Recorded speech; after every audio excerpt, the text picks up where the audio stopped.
Are we? Looks like we're live right now. Okay, good. And it is 6 o'clock. So with that, I will call to order the workshop meeting of the Park District of Highland Park on Tuesday, December 8, 2020 at 6 o'clock p.m. Roxanne, would you please call the roll? Commissioner Bernstein, Here. Commissioner Grossberg, Here. Commissioner Flor Swicekoff, Here. Vice President Kaplan, Here. and President Ruttenberg. I am here also. Thank you. So we are all in attendance. Let me plug this in. I'm sorry. I forgot to do it. Hope I'm audible now. All right.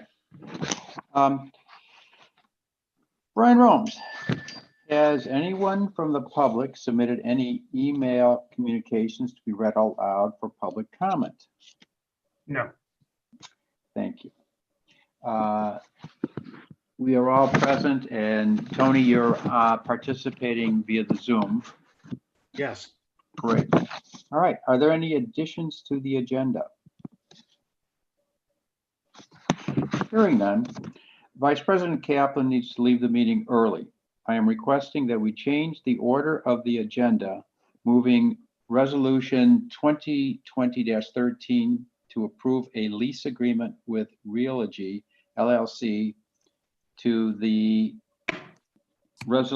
above, followed by a Rosewood Beach project updates items. Is there any objection to this?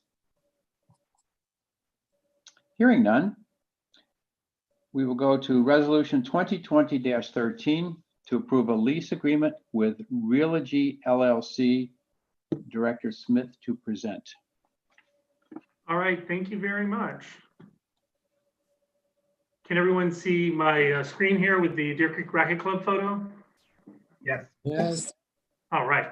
So earlier this year, the Park District signed a letter of intent with Realogy Energy to explore installing solar panels on Deer Creek.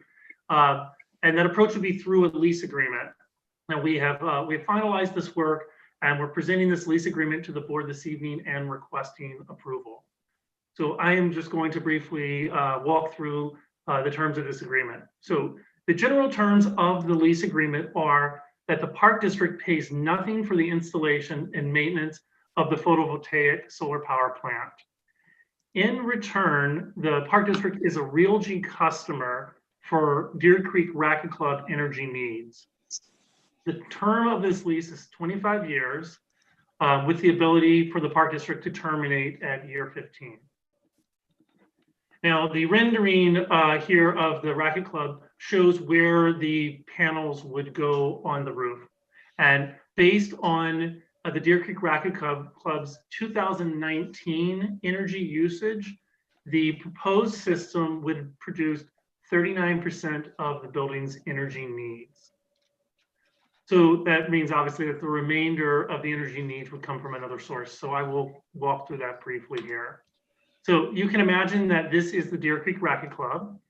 And as we said, there are multiple sources of energy for it. So the first you have up here is the PV plant, which we talked about. That would be estimated to cover about 39% of the energy needs.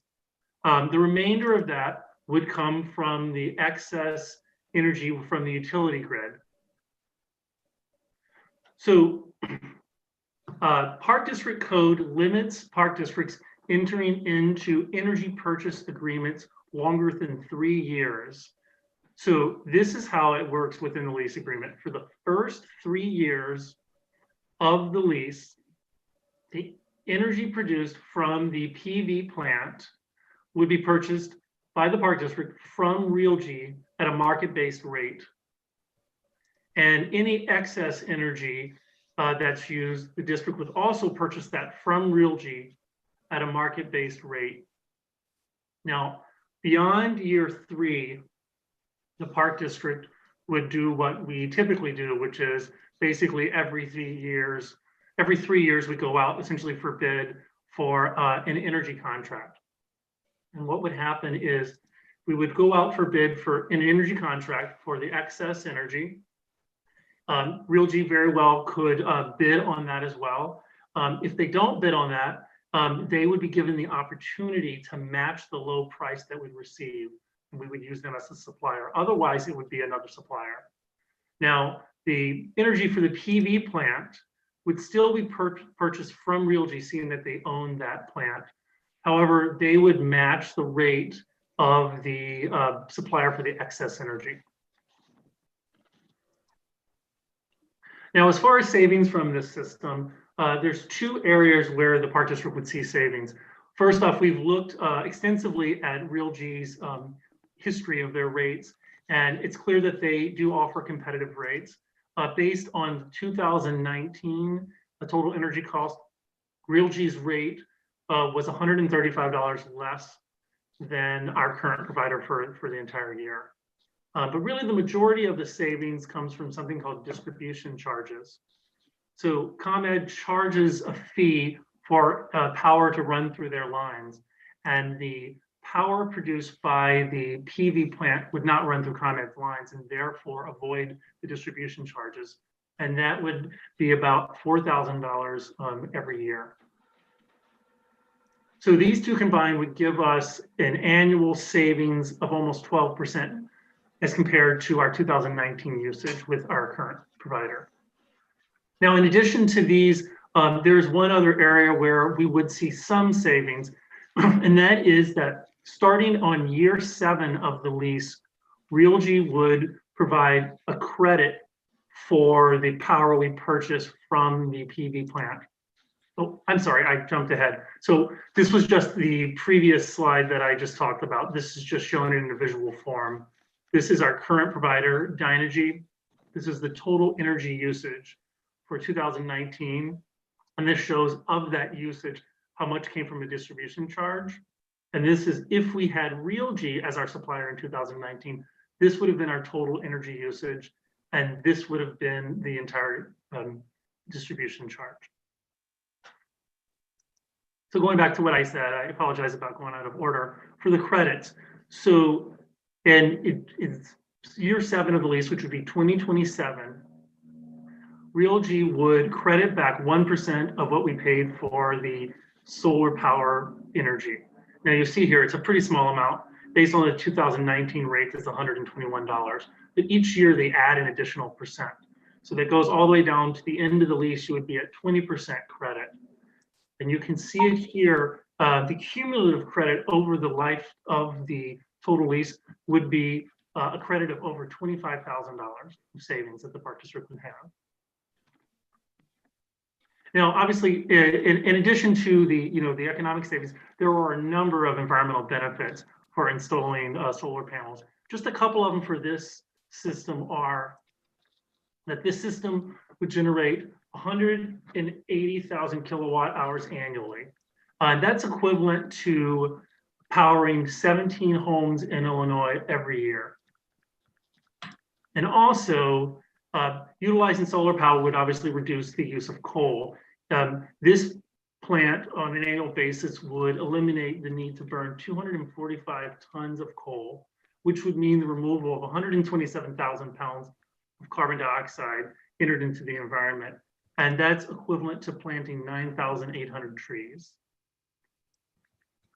So just to wrap up, this evening we are presenting the lease agreement. It's included in the board packet, and we are requesting the board approve this lease agreement. If it is approved, then Realgy will move forward with finalizing the site planning and the design with the goal of installing the solar power plant this spring. Are there any questions? Oh, thank you for that good presentation. Let's start with questions. Cal Bernstein. Okay, I have a couple questions. Number one, so as soon as the panels are installed, who owns those at that time? They're still owned by Realgy. We are leasing them. And who's responsible for maintaining them? Realgy. So there's no expense with regarding maintenance? Absolutely no expense. All maintenance, installation costs, everything is covered by them. What happens if they fail to maintain? It is written in our lease that there is an obligation that they must maintain them. We provide I believe it is within 90 days that they need to be taken care of. And so let's say they don't do it. What happens under that scenario? After 90 days? Under that scenario, we'd probably be contacting our legal counsel. Yes. Okay, so that's the number of question I'd like to know is what happens if they default, what is does the park district have any obligations or responsibilities in case of a default? Let's say they go out of business. You know, what's the park district's obligation with regard to that? What happens after the term expires? After the term expires, there would be the option for the district to purchase the system at value, or Realty must remove the system. At their cost and expense? Yeah, absolutely, yes. Okay, and they would repair any damage that may occur to the roof as a result of placing the system Yes, on the roof? and it included in this is a reference to our warranty for the roof, and they must maintain, and their installation must maintain the warranty for the roof. Walk me through how they're going to maintain it. So let's say there's an issue. First of all, have you checked references and see how the system works and whether there's a ongoing maintenance issue with the system they're intending to install?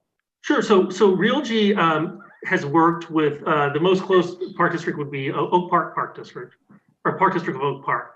They've installed 2 systems there at that district, and we've spoken to them quite a bit about it. And they've had a very, very positive experience. And they actually did give us a really good example where there was a baseball field that was adjacent. Somebody hit a foul ball. It shot up there, broke one of the panels, and so Realty had to come out and turn around and replace the panel. So they have to do all repairs regardless of how or why the damage occurred. Yes. Okay, and then with regard to the technology, is this a technology evolving? I mean, I know it sounds like we're married to the system for at least 15 years. Do you anticipate, I mean, I'm not that familiar, obviously, with solar panels. What's the likelihood that they'll be more efficient and more workable panels coming online in the future? I mean, I know 15 years is a long time with technology, being married to a certain technology. So I think with the investment and the cost, the initial cost, you would want to keep them for an extended period of time. However, if you recall the image that I showed earlier, it did not cover the entire roof. And so this is kind of part of the process that the technology certainly does improve, and this is something that everybody knows. And so there is the potential down the road for us to expand that system. And if we were to do that, rather than covering the roof all at once, we can expand that system and it would be more upgraded panels. This is actually something that Oak Park did as well. Okay, so I want to apologize. I didn't review the default provision of the contract. So those are all the questions I have, and I'm going to pull up the packet and see if I can review that. Thanks. Okay, Terry? Yeah. Cal asked every one of my questions, so I'm all good. Lori? Yeah, it's covered. Thanks. Ryan Kaplan? I'm good. I'm just happy we're doing this. Let me add in the one thought. It's early on we talked about the possibility of doing the solar system ourselves, and a couple of the things that motivated against it, and one of them, Cal, you touched upon very nicely. Technology will change. So rather than our putting an investment into the system, purchasing and installing it, I think that's the reason why staff went in the direction of, working with the company and with Realogy. Let them install it. We'll see how it works. We have the opportunity to expand it. Technology changes. Who knows what will happen? But we don't own the system, so we have no cost involved in installing it. Cal, do you want to proceed, or do you want a moment while you? Yeah, just give me a couple minutes to look at this. I apologize. I should have done this earlier.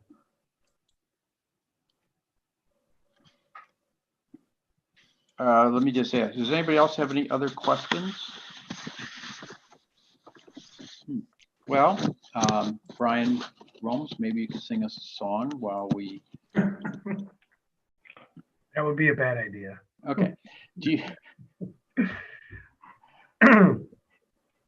you know, and I will say, I read the agreement earlier on and I believe became satisfied that there were adequate remedies, but I can't recall what they are right now. Who's And- responsible for ensuring they'll be insuring their own system that's on the roof? We're not Yeah. responsible for Yeah, that? that's included. I can tell you what page that's on if you'd like. Yeah, I'm looking at page 9. I'm seeing that. Okay. Here. Okay, I'm here. I got paragraph 16 is the breach and remedies provision. Yeah.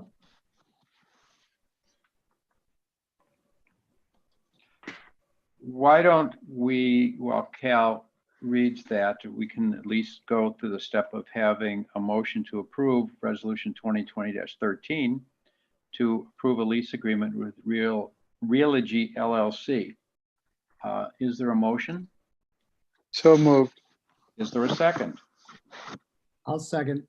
All right.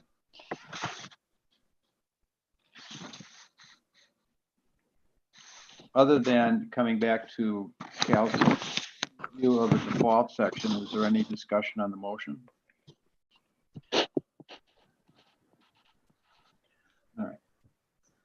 I'm almost done. Give me a second. I'm almost done. Yeah, I'm trying to kill time.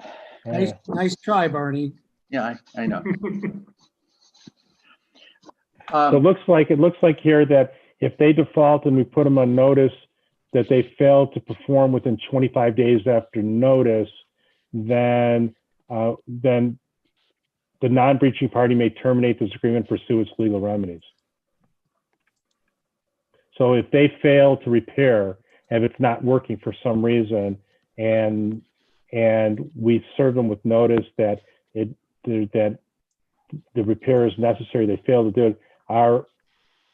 What our legal remedies are for the lawyers on the board are that we could terminate this agreement, pursue its legal remedies. I don't see an attorney fee provision in here, so each party will pay their own attorney fees under that scenario.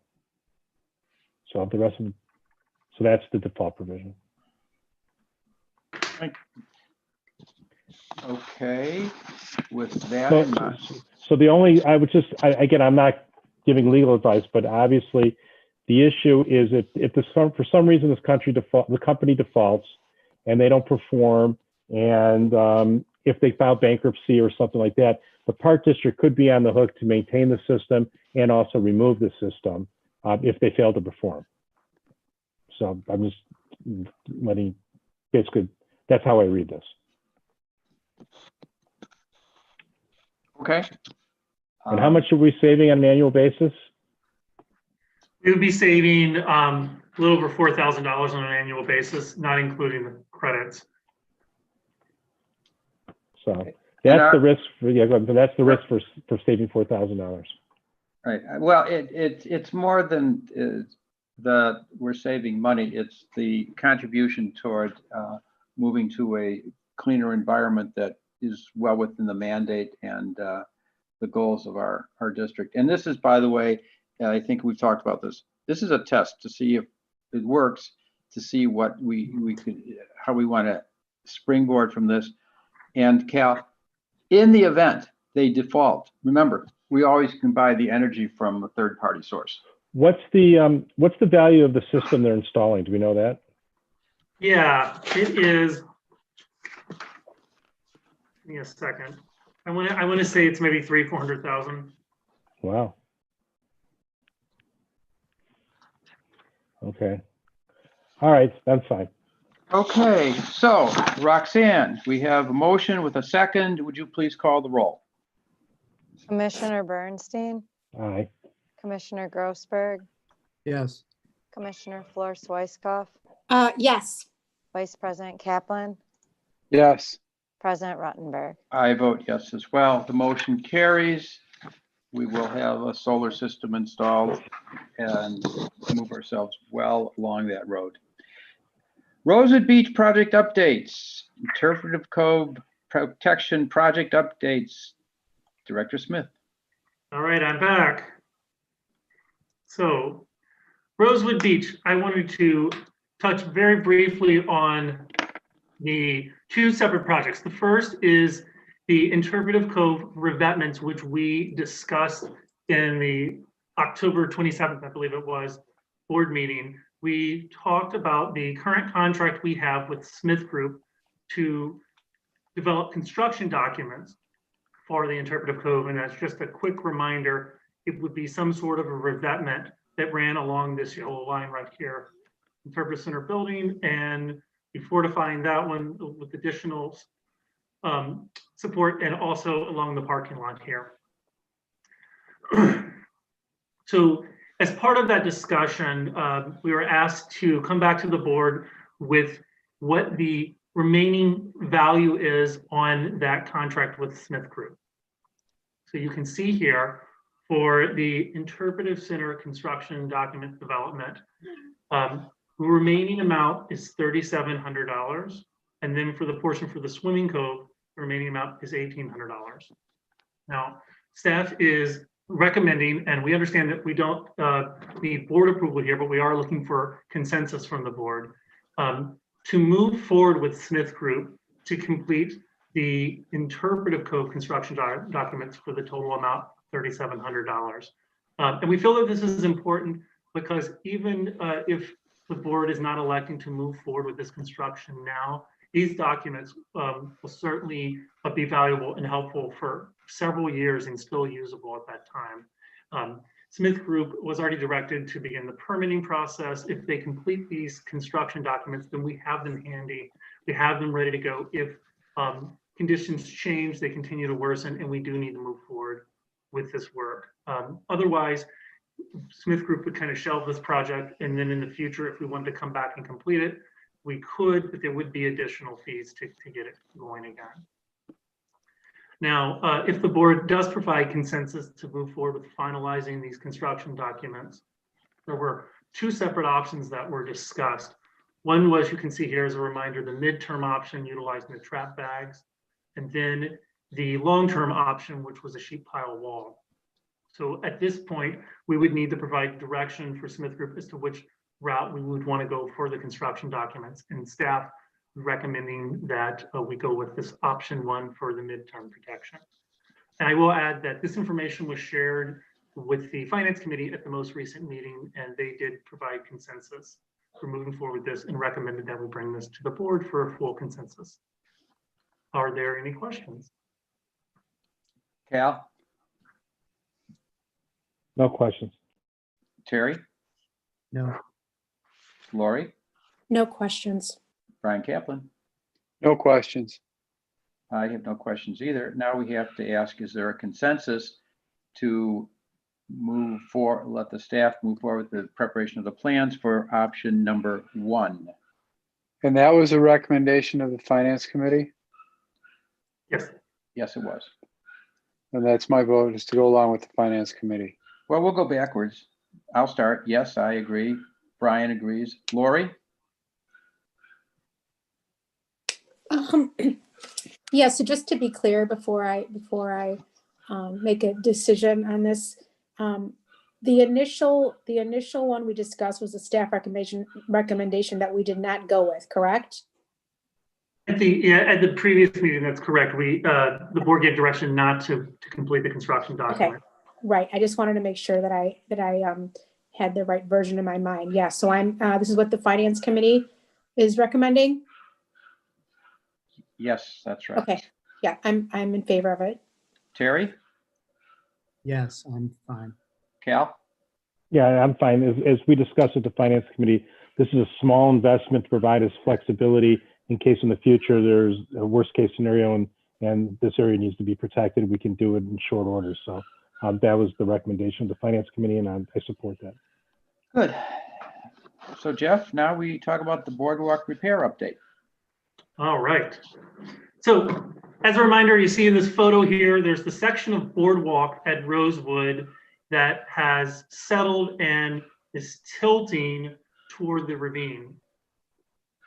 So Smith Group was hired to investigate this and provide some options. So just as a very brief reminder, they came to the board back in early fall on this. So just a quick reminder, this is a drawing of the ravine. You'll see here, here's the boardwalk we're talking about.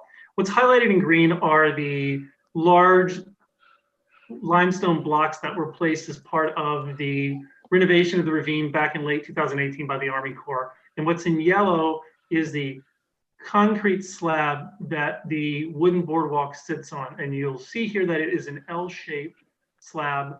What was determined was that there's gravel fill under this slab, and over time that gravel fill has washed away, leaving no support for the majority of the slab, causing it to sag and therefore the boardwalk to lean. There were 3 options that were presented for moving forward with trying to stabilize and repair this area. The most costly was option 1, the sheet pile. It would involve driving sheet pile along the side here and then rebuilding this entire area. There was estimated cost of as much as $180,000. Option 2 was to remove the concrete slab and rebuild this and add drainage under the edge along the parking lot. This was estimated cost of about $80,000.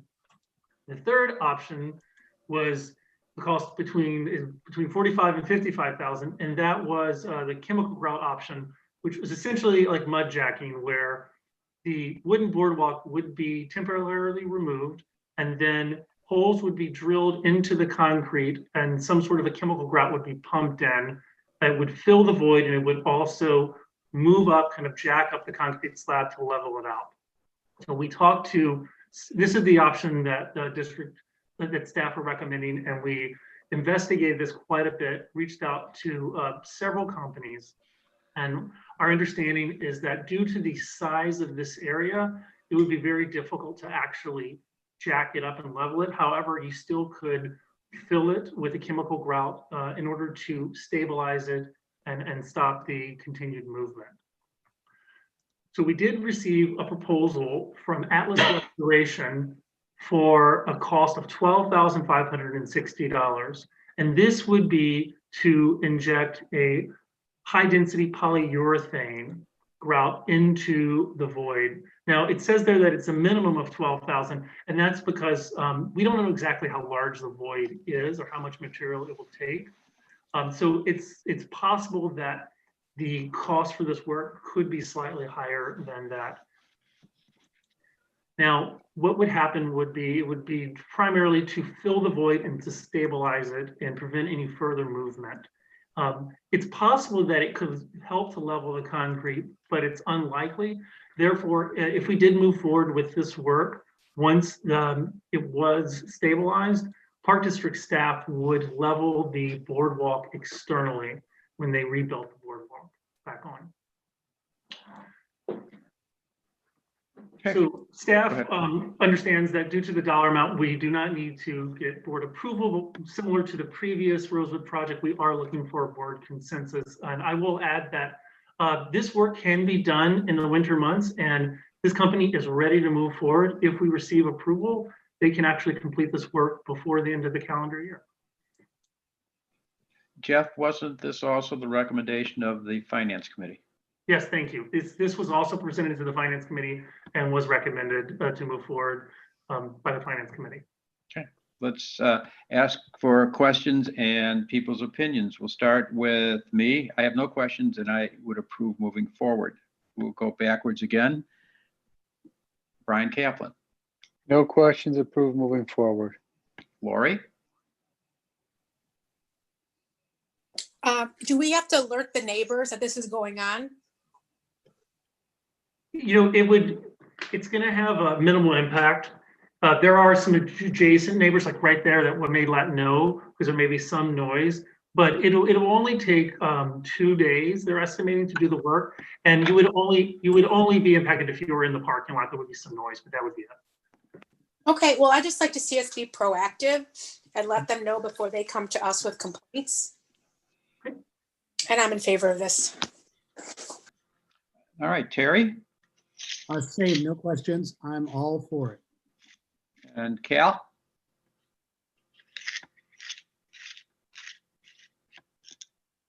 Sorry, I was muted. We discussed this at the Finance Committee, and I really appreciate staff thinking out of the box on this, because if I recall, maybe I'm wrong, but I think I voted against this the last time this came before the board. I thought in the era of COVID, it was an expense that we did not need to undertake. And I appreciate you coming back with a much lower cost option that will hopefully address the issue that is occurring there. So I do support this. Great. Jeff, I just have one thought. Perhaps we could put up some kind of informational sign saying we are going to be doing some work. Let people know in advance, not just the notice to the neighbors, but people who are down there all the time. Absolutely. And we would do that with all our projects. We do post them on our website. We have these My Park signs we put out. I guess what I was referring to is that we would not do a traditional mailing like No. we did when we did the beach nourishment, because it definitely impacted the neighborhood significantly. No, that's terrific. I think you have the approval for these two projects. Thank you. Thank you very much. Sunset Woods Park Playground Renovation Design and Master Plan Project Update. Ms. Schwartz. You're muted, Maya. Well, she's in the light, sort of. I can't get my camera to pick up, which is good today, so. Now can you hear me? Now can you hear me? Yes. All right, good, sorry. All right, so I'm gonna cue Steve Conters, who's here with Hitchcock Design Group, to start putting up your, to share your screen. And while he's doing that, I'll just give a quick and brief intro. We're here tonight to give a project update on Sunset Woods, the playground renovation and the master plan project. Over the past few months, we've been working with Steve and the Hitchcock team to bring to life the ideas that we heard earlier this fall from the community.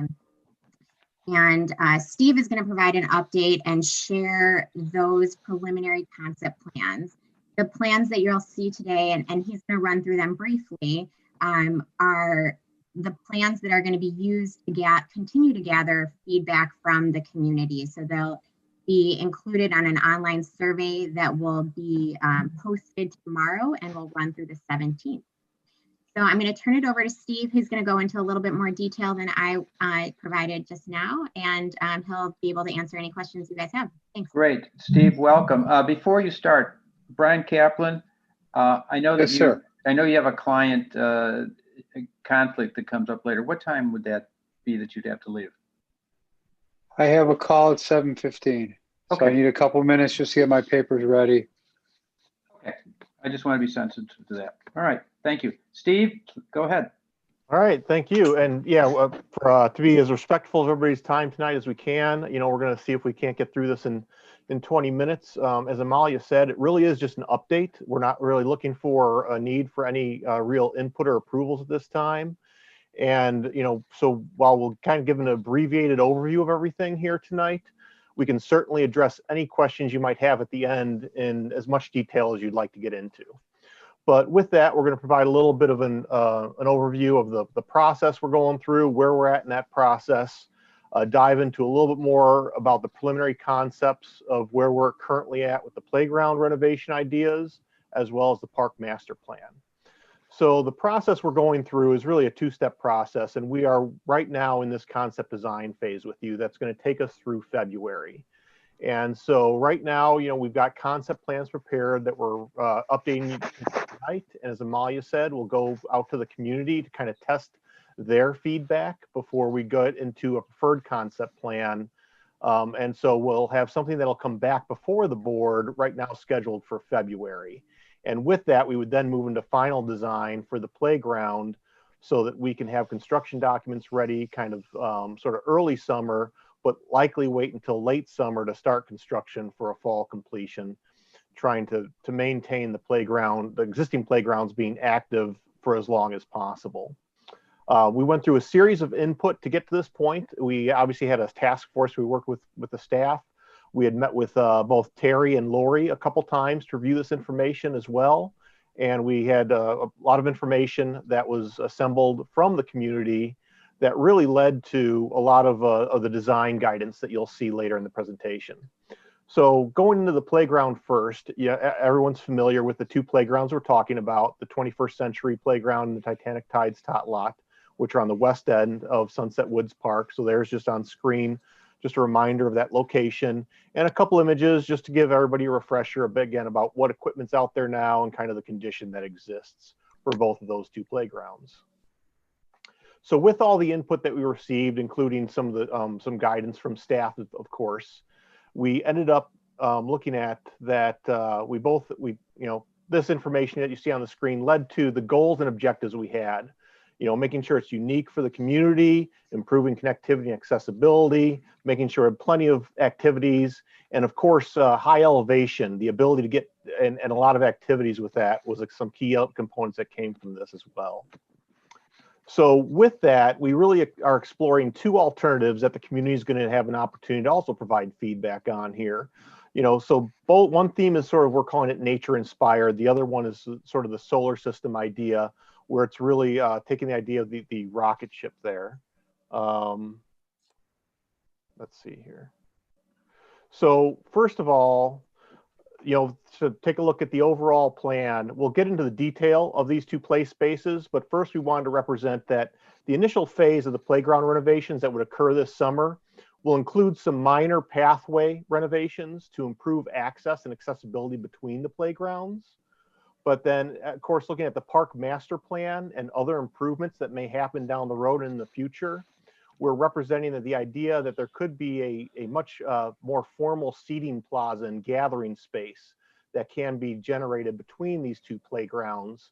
So again, that's not part of the 2021 playground renovation phase, but as you do future park improvements, you can certainly look to have a vision of an improved seating and gathering space between these two, the 5 to 12 age group and the 2 to 5 age group activity areas. So with that, the first theme that we're going to be talking about is the solar system one. And this again is sort of taking on the idea of the rocket ship that's an iconic feature out there now. And so that's where this theme is sort of generated from. And so this is the 2 to 5 age group area that you're seeing on the screen here. Of course, we're still talking about, still have maintained some kind of sand play activity that's out there now.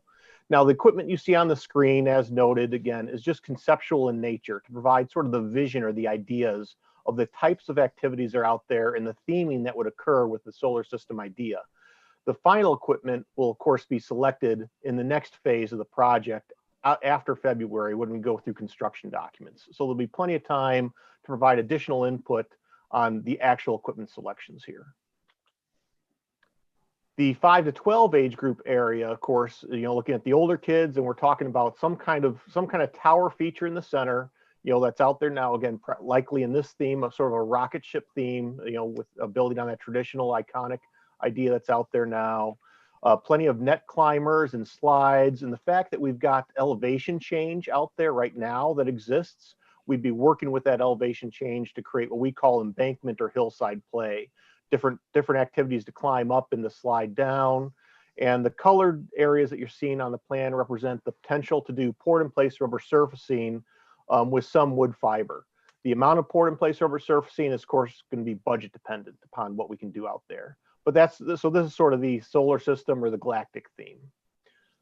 So now we're going to switch over to the other theme. So we're back again to the 2 to 5 age group area, but now we're talking about the nature-based or the nature-inspired theme.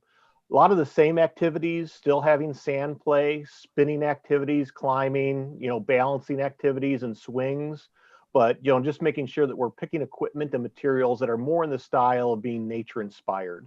And so you see the idea of logs and leaf climbers there, wood materials in the sand play area, and a little bit of a different style of the decks and the slides and the climbers as well. Again, we can come back to any of these at the end of the presentation if you want to dive into any more detail.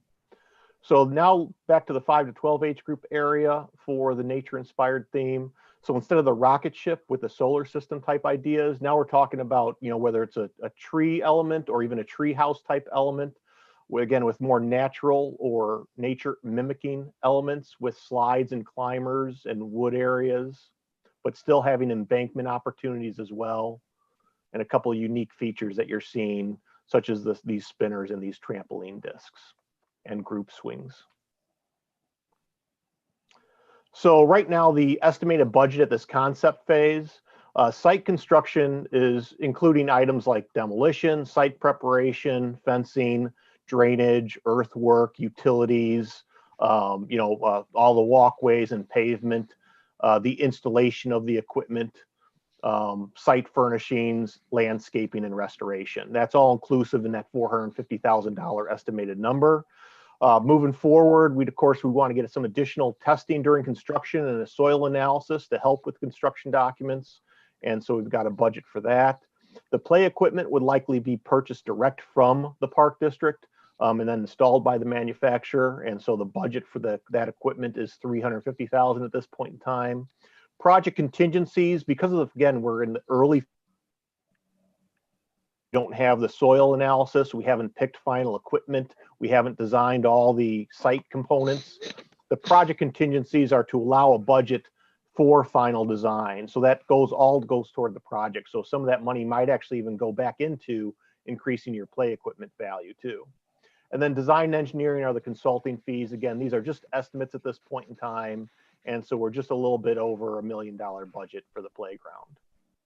So with that, we're going to move right into the park master plan. And then as I said, we can kind of come back to the playground elements at the end of the presentation. So we're looking really at the full expanse of the park for this master plan that you can see up on the screen here. Same kind of thing. We received a lot of input from the community and direction and guidance from staff before doing any design work. Obviously, there's a lot of mature woodland trees out there and want to make sure we're preserving that and maintaining the existing character of the park. The parking lot's a little bit of challenge, has its own challenges. We want to improve parking, entries and access, not just within the park, but to all the surrounding neighborhoods and the downtown areas. There are some areas that are slightly underutilized. What can we do to improve those areas? And then as well as adding new park amenities of interest. And you can see the list on the screen there. These were elements that came both from community feedback and staff interest as well. So that leads to this plan here. And we're going to go through some enlargements. So we're going to zoom in on some key areas of this park. So don't worry about trying to read the labels. The labels on this plan are really so it could be a standalone plan so that as people look at this on their own, they have a good overview and understanding of what the key components are of the plan. Before we get into the enlargements, to get into more detail for you, there's a few things I want to go over while we've got this site context up here. First and foremost is, we talked about the parking lot, improving that area. So we're talking about widening that into the park. Don't have to do much widening in order to allow for two-way traffic through the entire parking lot. Because right now you have one-way traffic in a couple key areas. You have different types of ingress and egress. So something that'll make that easier, and moving the entry and exit away from the neighborhood connection so that we can really key in on a safer connection and a nicer entrance into the park, as well as a drop-off zone for buses, because we know right now buses sort of just stack themselves in the parking lot. And so an area where buses can stack kind of outside of the circulation of other traffic. Another key element on the overview here I want to point out is this pathway that goes through the park, really your primary east-west path that connects the neighborhood to the park and the park to the downtown. Make sure we really celebrate and enhance that area here, sort of branding the idea of the park and the connections. So with that, we're going to kind of zoom into some of the key areas. So first off, looking at the southwest corner of the park where your tennis courts currently exist, we're talking about maintaining the clay courts, converting a couple of the hard surface courts to get pickleball courts here, and then maintaining one of the paved tennis courts. And then one of the amenities of interest that was talked about was volleyball. And so since this is already kind of court activities, this seemed like an appropriate place for volleyball to go, as well as providing some area for detention. While the playground on its own as a project won't require stormwater detention, as you move forward with improvements throughout the rest of the park, you'll likely need areas of stormwater detention. But it could be done in native plantings in an environmental friendly way. And we talked about the enhancement of the park entrance here, and you see some of those parking lot improvements that were mentioned as well. Again, this is just a concept plan that would guide, improvements over the next 10 years plus. An option that we looked at for this corner was to, right now there's a basketball court on the south east side of the park. And so this option brings that basketball court over this side. Again, the idea of sort of consolidating all the court activities in this corner. We'd have to adjust some of the other amenities to make room for that basketball court. And then as labeled here, the new court will really be a multi-use court. And you can see the image in that area. So it's not just used for basketball, but it can be used for, you know, futsal or other trending activities and new activities that are people might have interest in. Now shifting to the other corner of the park, we're looking at the southeast corner here. This is where your existing basketball court is. You could kind of see the aerial photo underneath and one of the baseball fields. So to do the improvements in this corner, you know, the proposed idea here is that at whatever point in district finishes their other field improvements that allow you to get better increased utilization at fields throughout the district, then this baseball field would be able to be repurposed for some other improvements as shown here. And so some of these activities that come in is create a nicer entrance, again, to the sort of the parking lot in the downtown and a seating plaza right at that entrance that kind of overlooks the ball fields, leads to a new pathway that leads to really, just becomes a very family-oriented and intergenerational activity zone. So here we're showing the idea of sort of family and adult fitness stations. You see the image there. Taking out sort of the older dedicated skate park and created more of a multi-use plaza, what that's called, being called a wheel-friendly plaza. So that this does have skating and scooter opportunities, but when that activity is not going on, it can be used for other events and seating with shade structures as well. By relocating the basketball court out of this corner and over to this spot here, it opens this up so that we can have a sort of a complementary use to the skating activity. And so this shows the idea of what's called a pump track. And you can kind of see that imagery here. And it's really an idea for intermediate and experienced bikers and scooters to have, you know, other events that they can skate and bike on, you know, and go up and down on this sort of this pump track in that area. Another alternate option that we're looking at in this area is, you know, we talked about that basketball court getting shifted over to the other corner of the park with the tennis and the volleyball. You know, so if that option was something that people were interested in, it opens up this space now for maybe a smaller dedicated skate park. So this really does become a larger complementary zone with sort of the plaza, a small skate park, and the pump track in that area. So now we're going to move over to more of the central north part of the site. And so we've got, this is the end of the parking lot that you see in the image here for orientation purposes. This is your existing pavilion with restrooms in that sort of central to northwestern corner. And in the aerial, you can see down here, this is that open wood chip area and one of your large picnic shelters. And this is that east to west connection that we talked about. So in this area of the park, some of the improvements we're talking about is utilizing this open space that's available right now for a splash pad. That was a key element of interest from the community.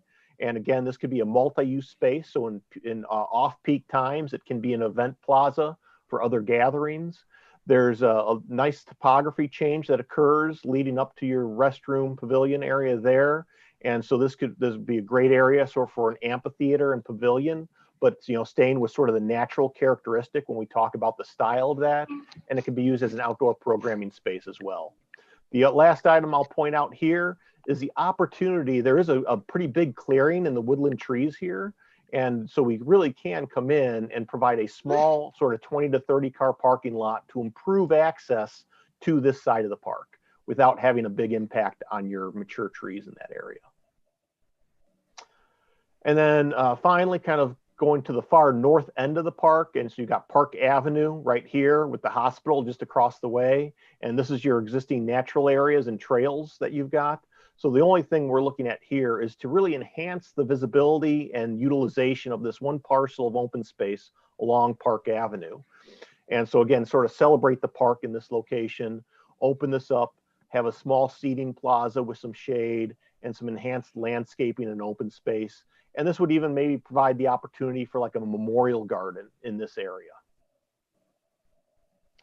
The budget, again, this is just master plan concept level.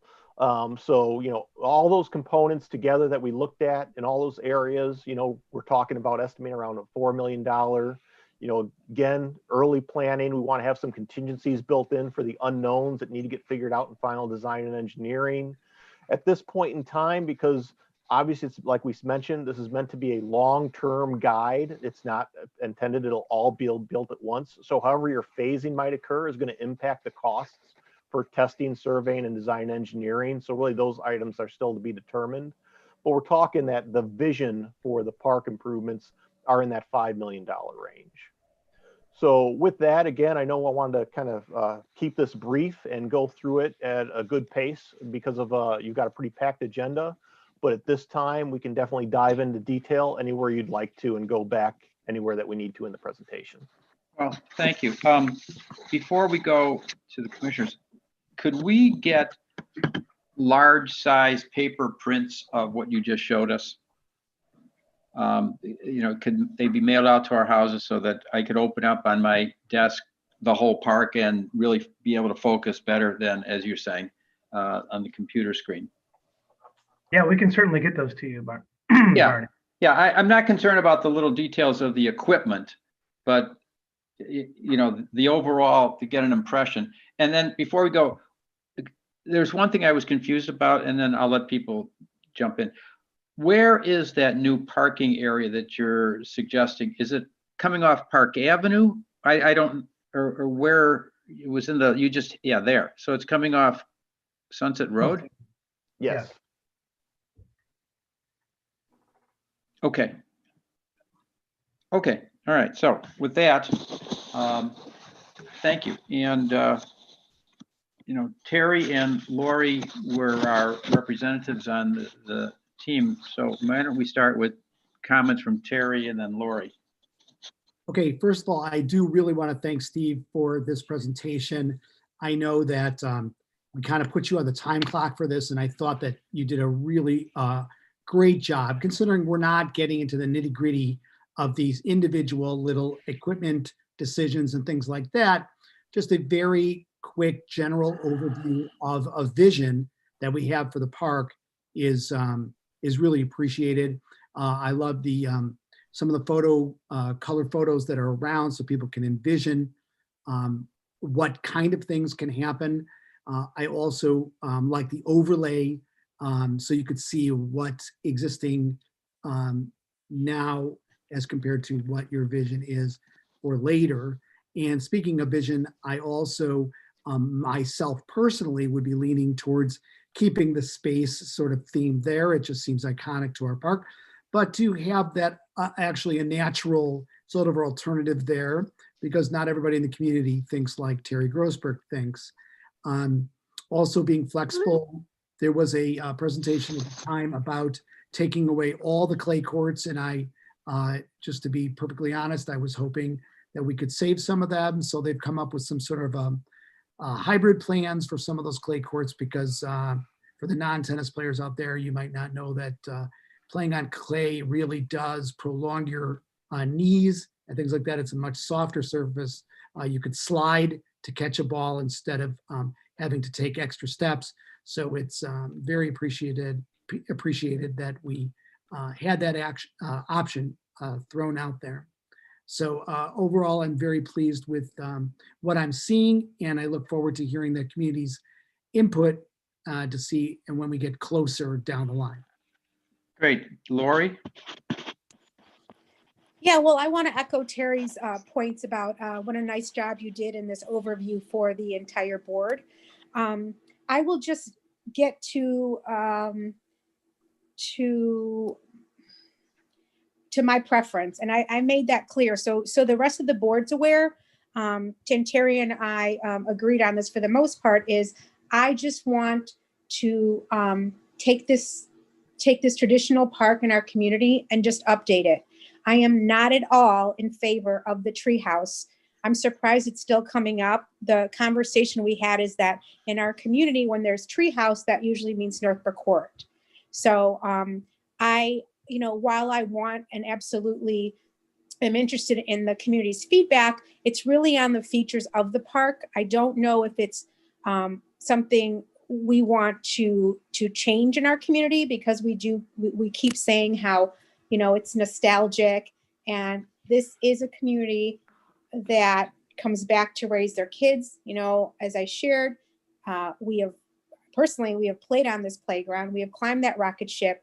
We have taken our children to this rocket ship, to this playground, nephews, nieces, and now it's starting to be grandchildren for many.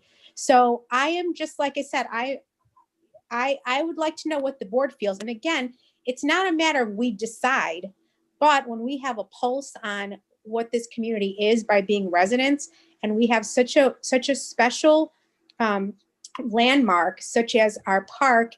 Terry referenced at one point that some people just call it the spaceship park. It's a very important part of our community and our history.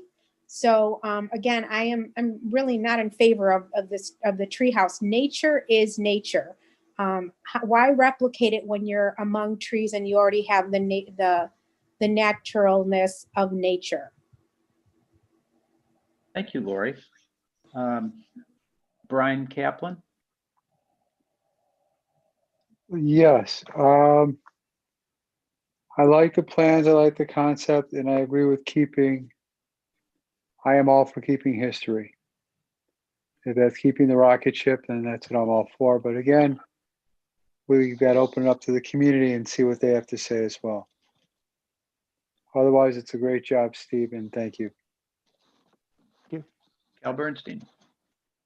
Thanks, Mr. President. First, I want to thank the liaisons for working with staff and Hitchcock to bring this plan to us. I know it's a lot of work involved, and I appreciate it. And thank you for the concise presentation tonight. I'm not going to talk about the details of the plans. There's things. This is the first time I've seen it, so there's things that I like, and then there's things not so much. But we'll just leave it at that. My question is more to staff, is because I guess we're still in the intake phase. We're still getting input from the community, so I'll wait to provide my opinions until after we have the opportunity to hear from the community. My question is really for staff, and my question is this a green print project, or is this part of the 5-year capital plan? So I'll answer that, Cal. So the playground renovation is in the capital plan, which did stem from Greenprint. It is budgeted for 2021. And the site master plan is also part of Greenprint, but the actual items within the site master plan currently remain unfunded and are not in the capital plan.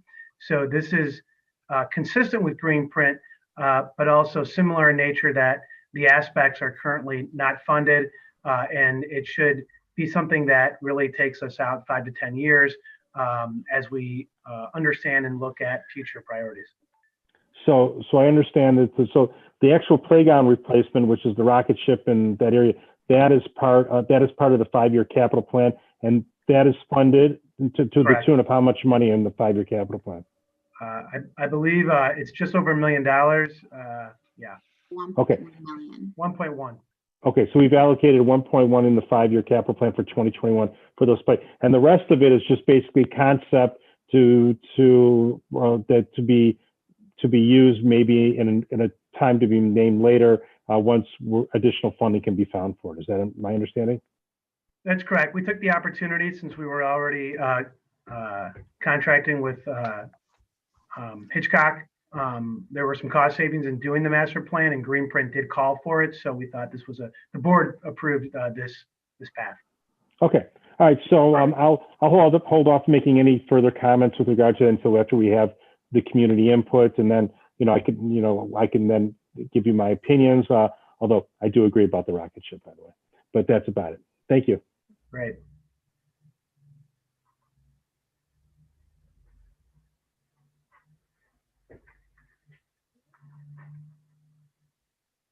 Hold on.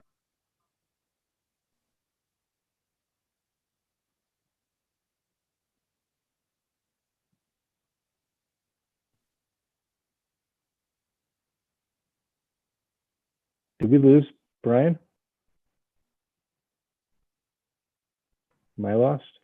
Sorry about that. Barney got dropped Yes, off, Cal, you are. You're lost. I'm lost. trying to get back in. I was being quiet, Cal, so you'd think you were the only one. Yeah. Shane, come back. It's very quiet in space on the big rocket. Barney is on my speakerphone right now, but he's trying to log back in. Well, good thing we have a vice president. Who's our vice president? Yeah, and our vice president. Vice Oh, president. that's me. Oh, it's you. Okay. Any All right, luck? next on the Barney? agenda. Wait, we're not. Let's. Let's see if he can get back on in the next minute here. Do you need Dan Johnson to give you a call, Barney, to try and troubleshoot?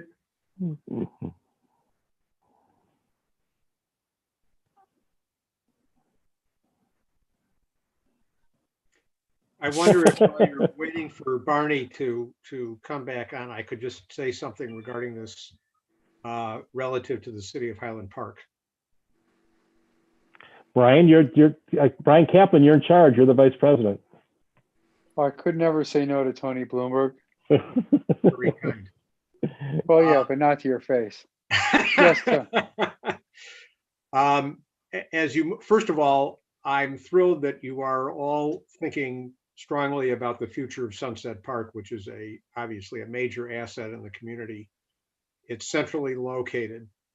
And as the city is changing the zoning in and around the downtown to allow greater residential density, it seems to me that it would be important to maintain what Commissioner Weisskopf mentioned, which is the green nature of the park is going to become increasingly important going forward. You have a lot of facilities for a variety of activities and uses. You do have baseball fields at the park, but there's a suggestion of a small additional parking lot. I hope you'll consider carefully trying to do what you can to maintain as much permeable surface, essentially green space, trees, grass, and undeveloped aspects of the park as possible. That's going to become more and more important as the residential density of Highland Park hopefully increases with a number of the developments that are going to be nearby the park. The park is the most centrally located piece of property I think that the Park District owns. So I don't have any specifics. I think it would be inappropriate for me to advance any particular preferences of my own, but where the city is concerned and what the city is doing, it would seem to me that that's important to take consideration of as you move forward. Okay, the real right. question, Councilman, is treehouse or spaceship? I told you I wasn't going to get into specifics. A politician. Yeah. Well, also not a member of the park board. You'll have to figure out which is more compatible, but I think we'll certainly support anything that you as an organization come up with that you feel will work well for the city. How was that for political? Excellent. I heard You have to spaceship. ring off, but I appreciate your allowing me to chime in. I'm very enthusiastic that you are budgeting for improvements, maintenance, and the future of this very important park. All right. Is Barney back? He's not, but if there's no other questions in regards to Sunset Park, we can certainly move on to the next agenda item, which is the Preserve of Highland Park project update. All right, Brian Romes, I'm going to use this as my time to go then. Well, We need the vice president. Who's next? Who's next in line?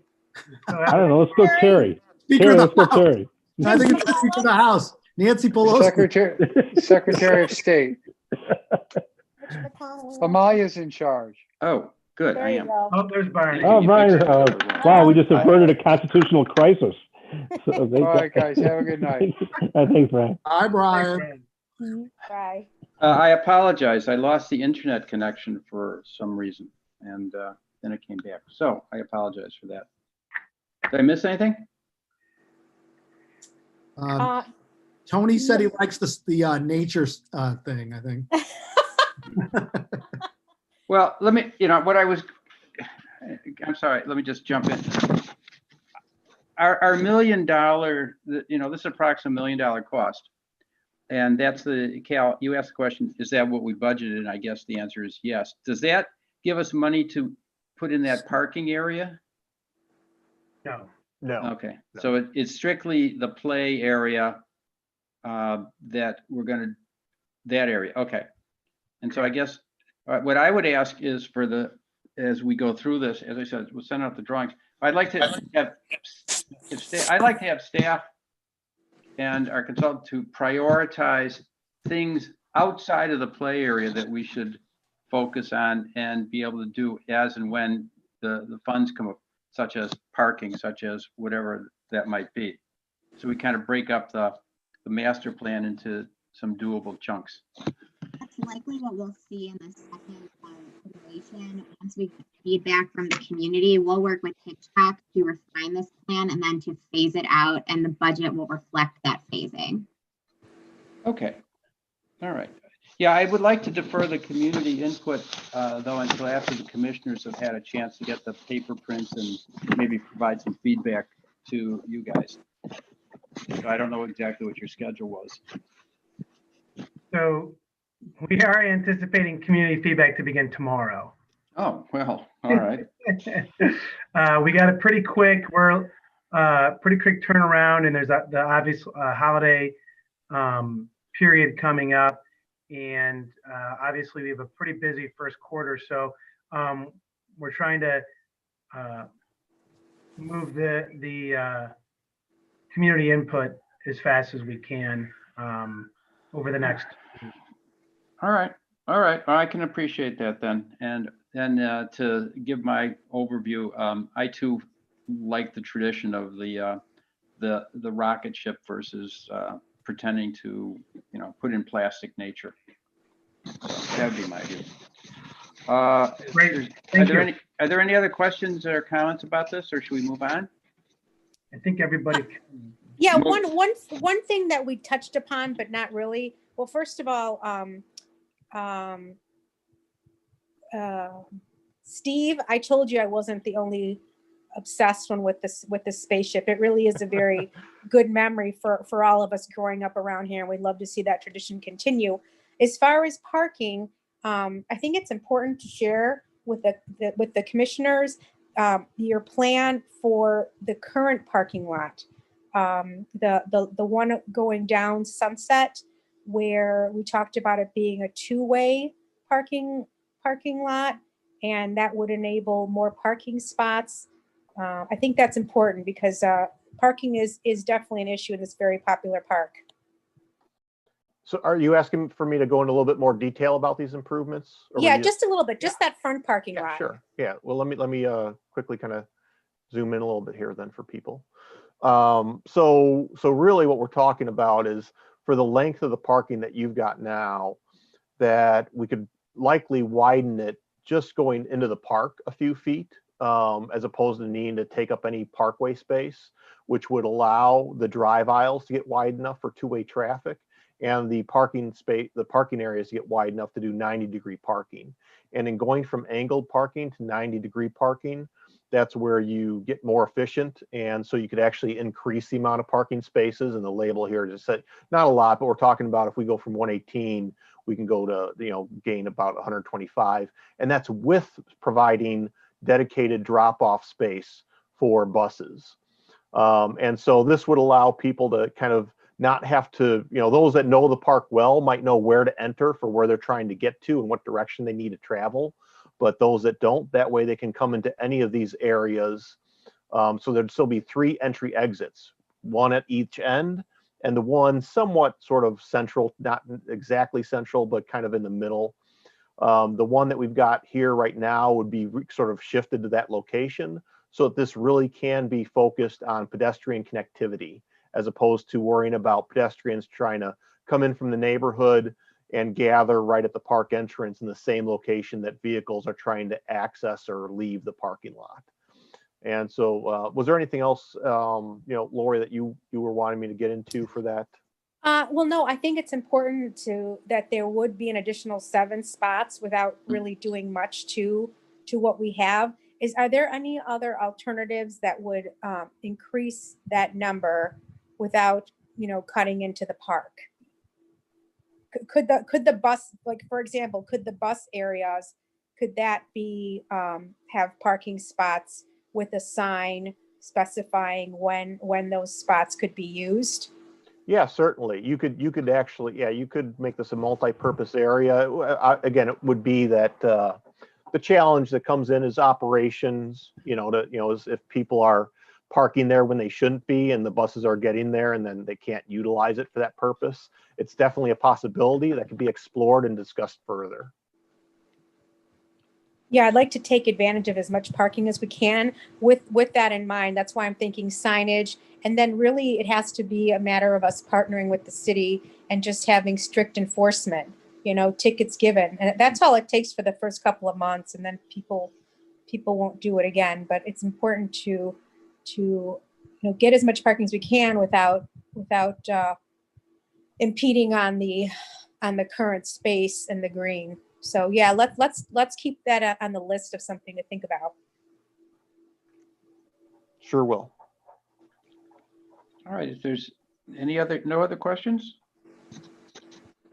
All right, well, thank you very much. We appreciate the presentation. Thanks, Steve. And it's All right. giving us a lot to think about. Thanks, everybody. Yeah, thank you, Steve. Thank you. Have a good evening and rest of your meeting. Thank you. The Preserve of Highland Park project update. Manager Grill. Yes, thank you very much. Let me get my screen up here.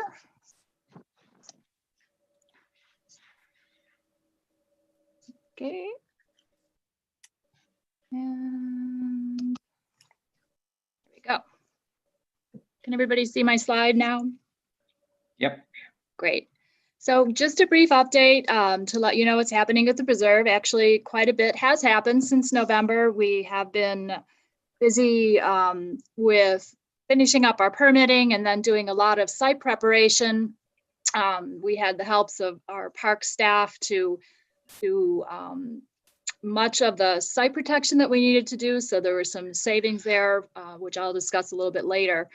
But one of the important things that we've been thinking about is how to allow our residents who've come to know and love the Preserve to still be able to use it, to what degree, as we're doing construction and doing it safely. So we've been doing outreach and created a trail map and a trail system that is designed to allow a couple of different looping routes for residents as we are still under construction, and that signage is out on the park and it is also posted on our website. And one of the key things that we've done is to ask our contractor to move ahead first with a little bit of a connector trail that is going to allow people to come off of the north-south bike trail there you see on the east of the property. That is remaining open, of course, during construction. But now they will be able to pass through that just below the woodland area and up into that larger red loop area. So that gives them a 1.6 mile or so avenue to travel. So here actually is how that looks today. As I said, we've been able to mobilize and begin our construction. So this path is between the north-south bike trail and looping below the Highland Park Woods and bringing people on into the park. So we're excited to have that happening at this point. The next area that we are working on and currently working on is the North Pond Overlook. Up in the left-hand corner, you can see the artist's conceptual design for that. Below, you see what it looked like a couple of days ago as we started to create these little pockets for wetland habitat and plants, and also, of course, to create the base for that deck that you're looking at and the permeable pavers. So here's kind of the before shot, and here's how that's looking today. So we're definitely moving dirt around and making good progress in terms of some of our key amenities. Another part of the project, as you know, is the IEPA shoreline restoration. So here you see the subcontractor, McGinty and Brothers. They are actually laying down seeds and seed blanket to protect it, which is part of the IEPA shoreline restoration. So that's going to be a buffer of native plants to provide water quality protections and also additional habitat, and also make it look pretty. So just a couple of the other amenities, just to remind you of what will be coming. These are kind of all the before pictures, since we will be moving into working on amenities probably over the winter and in early spring. This will be the entry plaza overlook, and there it is as it looks today. A pollination garden will be more to come in that area on the right. And then this is the site for our North Pond seating. So just some of the areas, and those pictures will get more exciting as we move along with the project. As we move along with the project, we'll get a little bit more billing under our belt, and we will start to provide you with a more traditional financial report. But this, again, is just the presentation that we gave to you when we were getting our Team Real contract approved. So you can see there our original construction budget, our grant funding coming in, and then the board approved contract, our construction phase services, and then we've added in our couple of the amenity line items, the recycling, waste container, signage. And we're still awaiting word on the recreational trails program grant funding. That is coming to us from the U.S. Department of Transportation, and we have not been awarded that at this time. If we do, there are costs that'll be associated with that.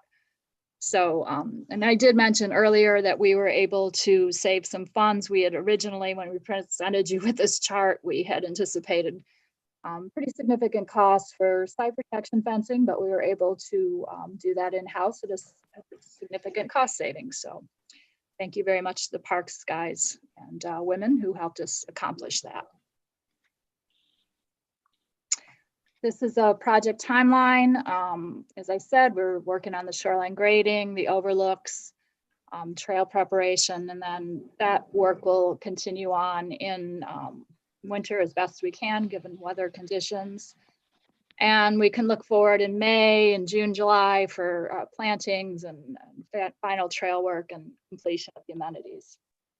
So we are still holding with our belief that late fall of 2021, we'll be able to celebrate the opening of this project.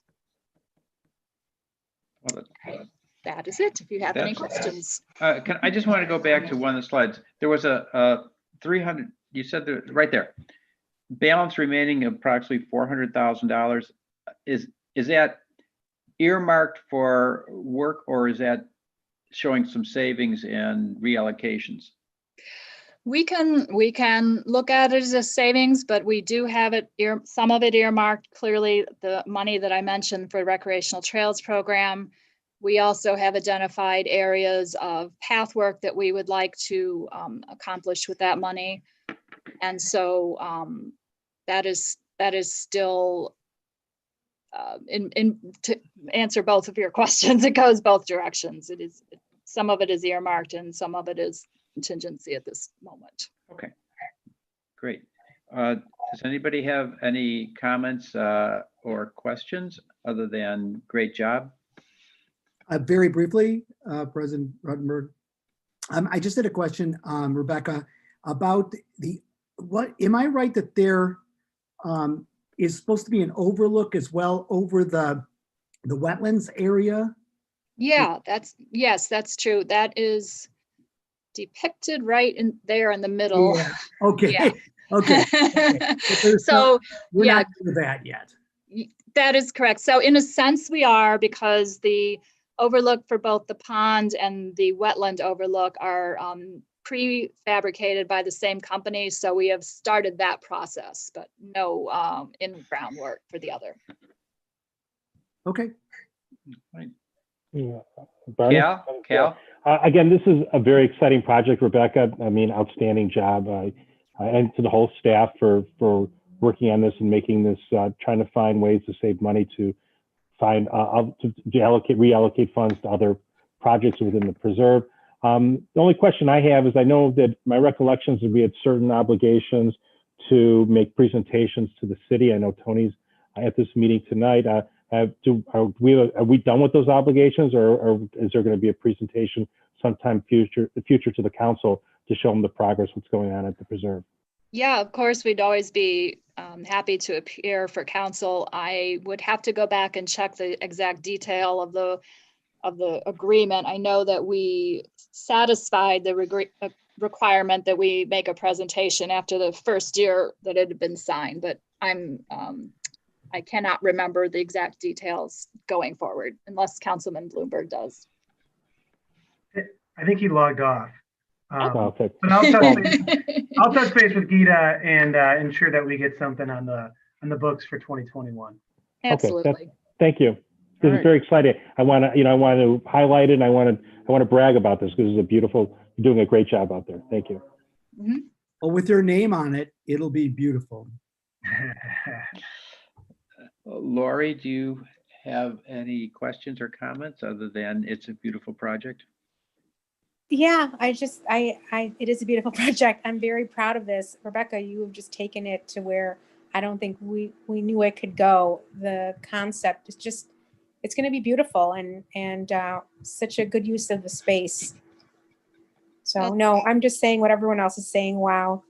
Well, thank you, Laura. It's definitely a team effort. And, I also always think about our Citizen Advisory Committee and the input that they gave for this and the work of Amalia and helping to lead that. It was, it's been a while. So I just want to think back and we can all remember the folks who were involved from the beginning on this and also our wonderful board members. So thank you.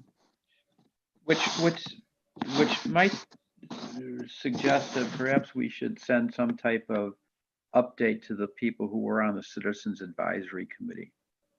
That's a great idea. We do hear from them from time to time, but I like that idea. But let's just get them something, besides thank you and look at what, blah, blah, look at what we were doing. Here we are. Your work is important to us and it's coming to life. All right. Thank you. Thank you. We'll go now to ordinance 2020-05, the tax levy, 2020, Director Peters. From fun to business. Hey, well, good evening. And let's see, we are going to just briefly talk about this. And we've discussed this many times before, if you recall. Most recently on November 19th, 2020, the Park Board of Commissioners passed the Truth in Taxation Resolution for the 2020 tax levy, which is our 2021 tax collections. By law, the district must wait for 20 days to officially pass the 2020 tax levy ordinance to formalize the estimated levy described in the resolution. The 2020 tax levy ordinance represents the district's request for property taxes and reflects an increase of 0.00% from the 2019 property taxes collected during 2020, based on a CPI increase of 2.3% for those funds which are under the property tax cap, and 0.0245% per $100 of the equalized assessed valuation for the special recreation fund. This levy focuses on capturing new growth within the district. The levy request, exclusive of debt service, totals $11,743,050.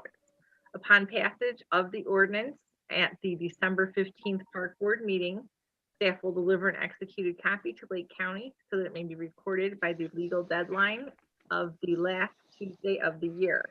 And so, as the Truth in Taxation Resolution for the 2020 tax levy has stood for at least 20 days, the district will recommend approval from the Park Board of Commissioners at the December 15th board meeting, which is next Tuesday, to pass the 2020 tax levy ordinance and formalize the estimated tax levy.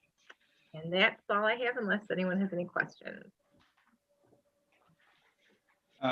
If anybody has questions, please just ask Cal, Terry, Lori? No, I think we're good. Okay, great. All right. Cool. You're still on tap for the review of vouchers. Oh, I am. Okay. Very good. In your board packet, you did have the list of vouchers, which equaled about $1.1 million. Did anyone have any questions on those? It appears not. Okay. I think they're good to go. Okay, excellent. Thank you for that. All right, I think I'm done then.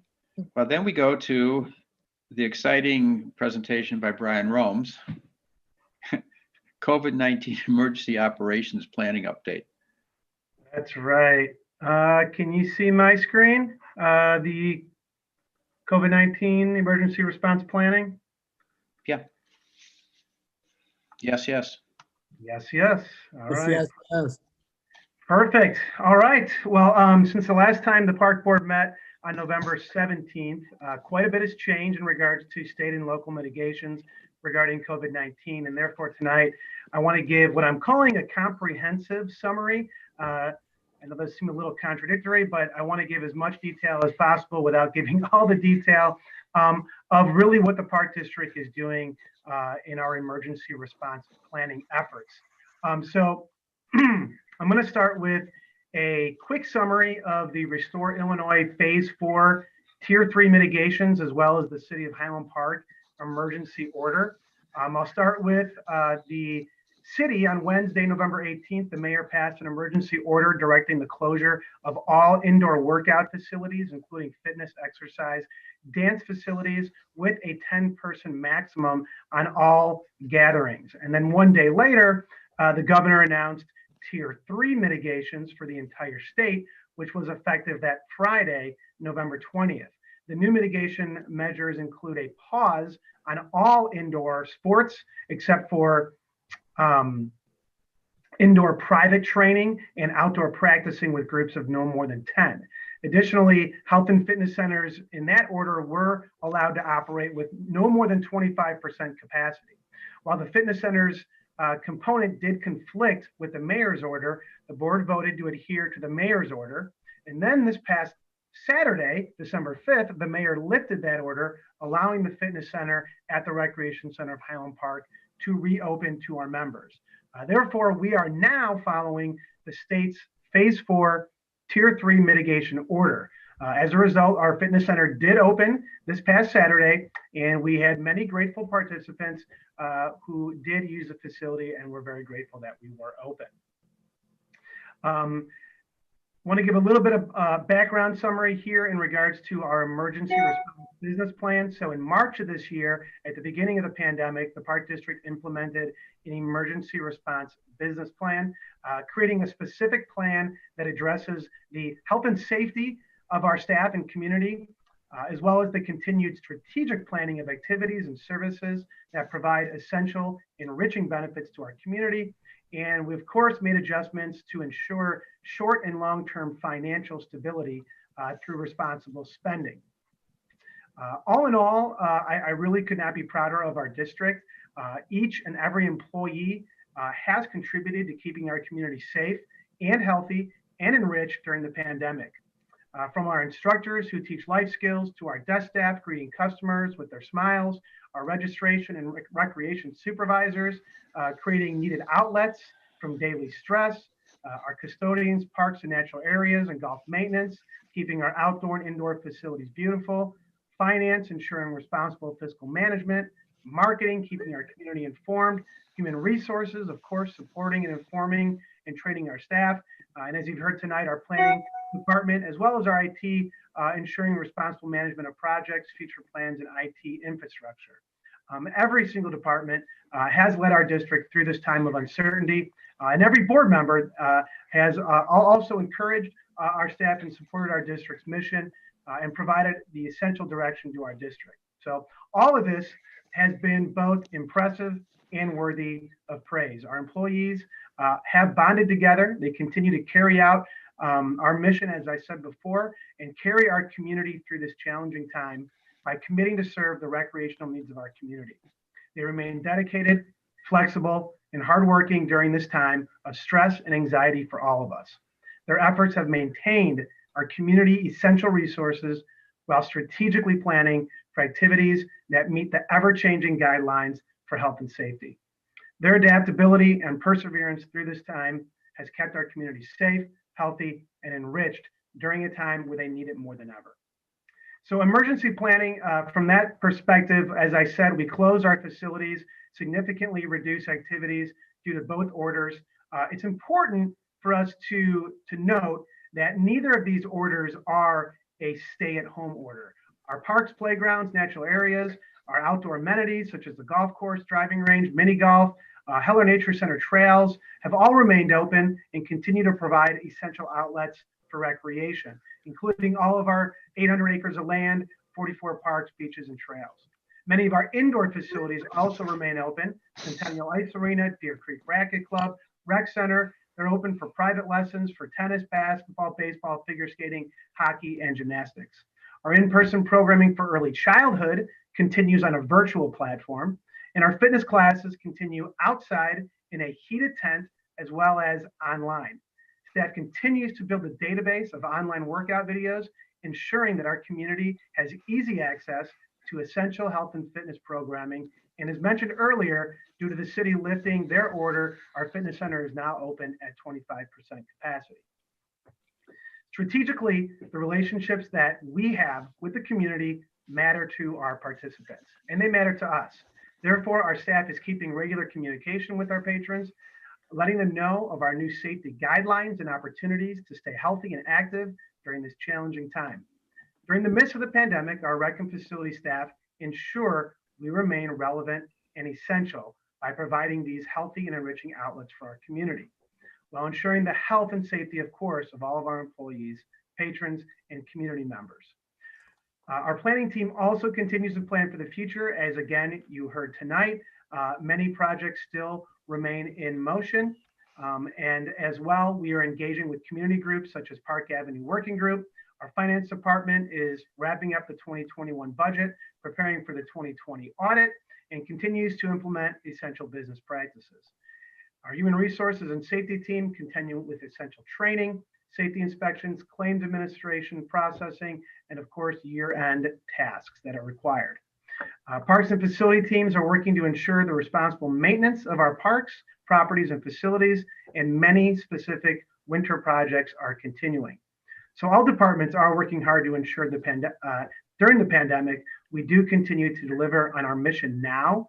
And once our community does get through the pandemic, our district will be ready and able to provide the same enriching services, extraordinary experiences, and essential healthy activities that our community has relied on for the past 100 years. So I'm going to go into a little bit more detail about the impacts and adjustments that we've had to make. I'm going to start off with our financial summary. Real quick, we've had in November and December, we had to give credits due to the closing and canceling of programs of about $123,000. You can see the breakdown right there. Most of that had to do with Centennial. The Giants, as well as the Falcons, are big users of that facility. Obviously can't use it as much. And then our Learn to Skate program is not able to go. So that's where we were pretty heavy during this time of November, December. From a year-end finance standpoint, we budgeted this year to end with about a $3 million surplus. In our worst case scenarios, we actually projected about a 1.5 surplus, which is 1.5 under budget.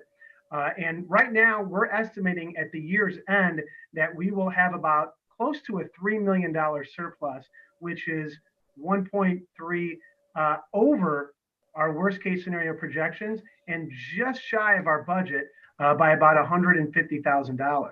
And with that, it's important to note that this does not include potential CARES Act and FEMA funds, which are estimated to be over $200,000.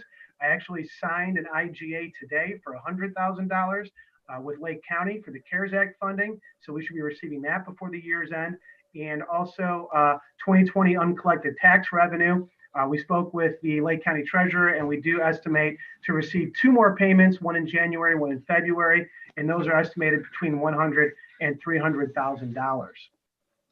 So financially, we have really come out of this very strong, and that is due to, I think, staff's efforts to really be extremely lean on our operations.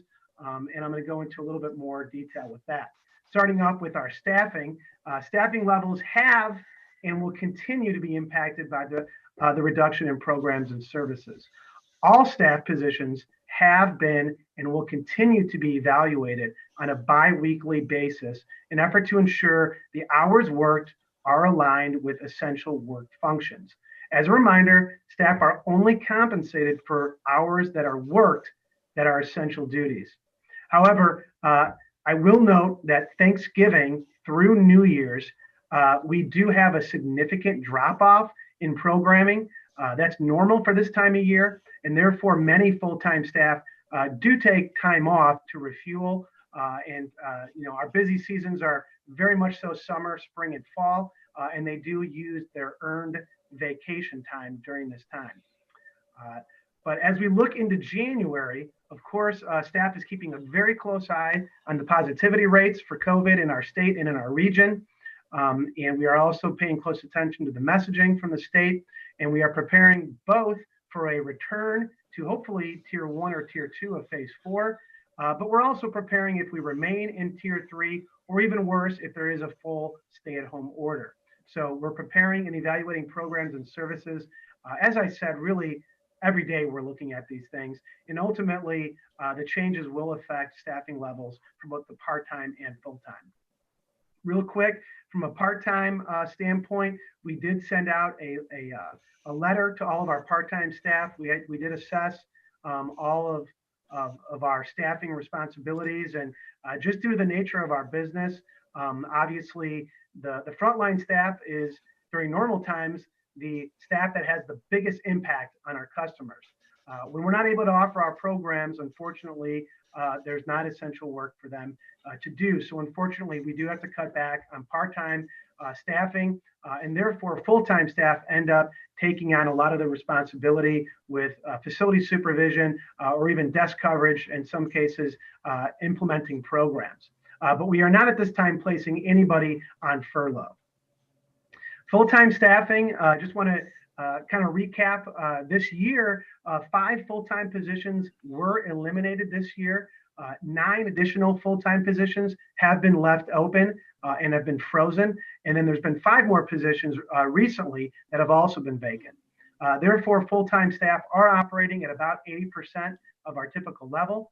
And additionally, this year, we did make the difficult decision to forego merit increases that saved the district approximately close to $200,000. Looking at all this in total, the district did budget just over $10 million in payroll. Our worst case scenario projected about $7.5 million. As you've seen in our monthly updates, we've been trending a little above that line due to the welcomed increase in programs and services. However, due to the closure, you will see that we are estimating a year-end total of about 7.5, just a little bit under our worst case scenario there. But it's definitely under our budget for the year by $2.5 million. So that's how much we've cut staff expenses. Looking at December projections, payroll will cost the district roughly $774,000. December 3rd has December has 3 payrolls. So if we compare that, say, to July of this year, where we also had 3 payrolls, that cost was $944,000. So we're about $170,000 lower than our normal peak time. And also, I didn't note this, but I didn't say this, but this does not include savings from IMRF as well, and insurance, health insurance. So there was significant savings with the reduction in positions as well. So I want to go into a little bit each of those areas. Administratively is what I'm going to start off with. Well, first I'll just kind of talk about our 83 staff members. As you can see listed here, we have 19 staff members on our administrative team in these departments. We also have 24 in parks and natural areas, 9 with our facilities team, 23 in recreation, 6 in golf, and 2 in registration. So I'm going to go through those areas as quickly as I can here, and then answer any questions. So administrative team, we budgeted for 25 staff. That's what we had at the beginning of the year. We currently have 19 full-time staff, so we're about 25% reduction. Some of these things are obvious, but certainly organizational leadership, crisis management, training and communication, coordination and management of essential services and departments, implementation of board policy, of course, conducting meetings per Open Meetings Act and FOIA requests. Our financial policies are, of course, still continuing, invoicing, payment processing, FEMA and CARES Act filing, 2021 budget preparation, as we talked about, and then the audit coming up.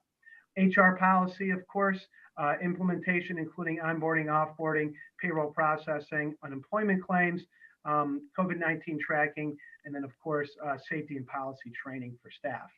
And then communications and marketing, we have our new virtual platform for fitness that we're launching here next week.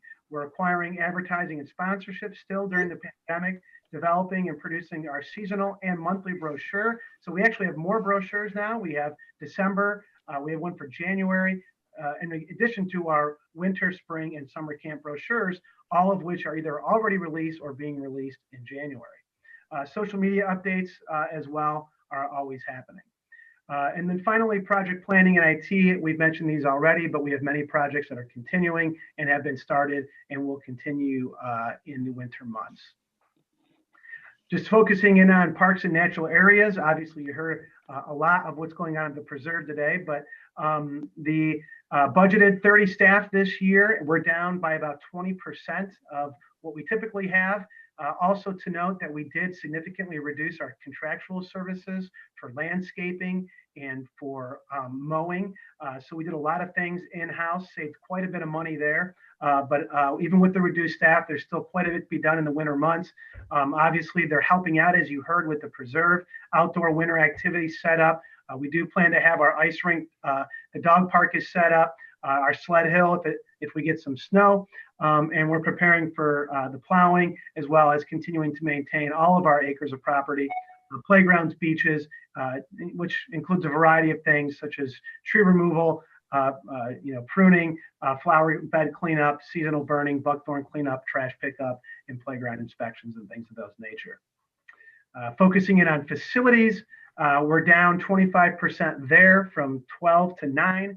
Our hours for full-time custodians were actually reduced when the mayor gave their order, obviously because the rec center was closed and we could do very little there. But now that we're reopened, we have increased those staff because obviously, as you know, during the pandemic, cleaning and sanitization is one of the most important aspects of what we need to do in order to keep people healthy. So custodial cleaning does continue, as well as all of our mechanicals, including HVAC, being maintained, project management, and then purchasing and purchase management, inventory, and safety inspections. Our registration team, 2 full-time staff, still 2 full-time staff, and they do quite a bit for our district. They coordinate and process right now a lot of the refunds, but also taking registrations for all the virtual and programs and private training that we are able to do. They're making changes due to the new mitigation guidelines, adjusting availability for items on our website, WebTrack, where we take registration, reconfiguring online menus, and launching registration for December and January programs. We also have 2 part-time Class 1 staff who help with all of these tasks, but they also play a critical role in our district-wide customer service, answering live phone calls, as well as responding to emails and processing registrations.